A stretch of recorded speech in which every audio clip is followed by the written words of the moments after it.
Rabbi Yechezkel, chief rabbi of Prague in the 18th century, saw a young non-Jewish boy with tears streaming down his face, wandering about the streets with empty baskets on his shoulders. Rabbi Yechezkel went over to the boy and said, "Little boy, why are you crying?" The boy looked at the rabbi and explained, "My stepmother is a cruel and heartless woman who makes me get up every morning at dawn, loads me down with baskets of bread and commands me to sell every single one. But today, after I sold all the bread, my money was stolen from me. If I go home empty-handed, my stepmother might kill me. I'm scared." Rabbi Yechezkel was moved and said, "Don't worry, come to my house and have something to eat, and then we'll figure out some solution." They went home and the rabbi fed the boy.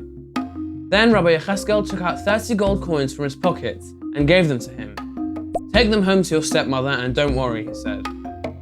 "Now she won't hit you." The boy's face lit up with a smile, and after thanking the rabbi, he ran home as quickly as he could.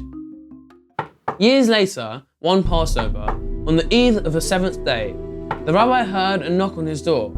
He opened the door to find a non-Jewish man standing there. "Good evening, Rabbi," the young man said.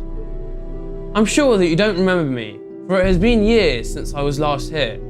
Rabbi Yechezkel couldn't recognize him. "I'm the little boy you once helped when I had lost 30 gold coins and was hungry and frightened. I never forgot the kindness you did to me, and I swore to pay it back to you if I could. That time has come. Listen, Rabbi, the Jews of Prague are in grave danger, and I can help you. Last night, the local bakers gathered in my father's house and made plans to kill the Jews of Prague. They know that on the night when Passover ends, the Jews all buy bread from non-Jewish bakers, since all the Jewish bakeries are still closed. They're going to poison the bread and kill the Jews in one night. I've told you this to repay you for the kindness you showed me, but I beg of you, do not let anyone know that it was I who told you." Rabbi Yechezkel thanked him, and once he left, he devised a plan.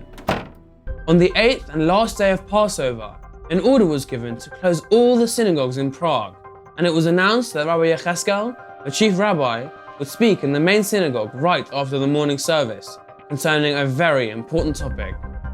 All the Jews gathered at the synagogue to hear the important speech.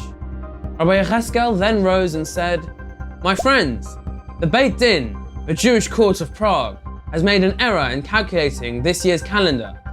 We proclaimed Passover one day earlier. Today is not the 8th day, but the 7th day.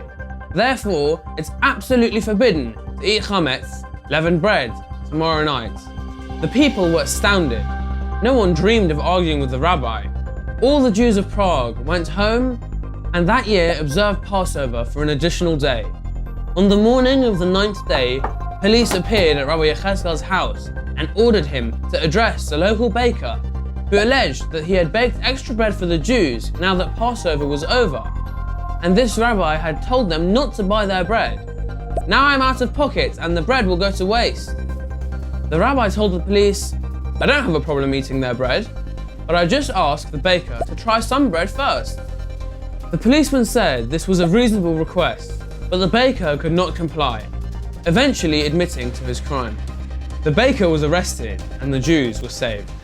Then the Jews of Prague realized the wisdom of their rabbi and what he had done. Only one thing puzzled the Jews. How did Rabbi Yechezkel find out about the plot?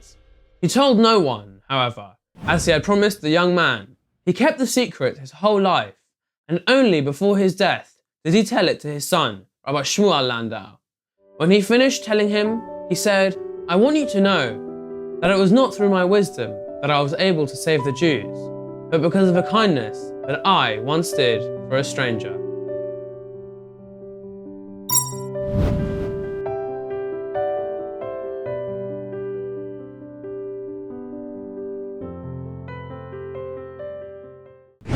To stay up to date with the latest JTV content, if you're on YouTube, click subscribe below the video and the alarm bell. And if you're on Facebook, click the like button, and under following, click see first.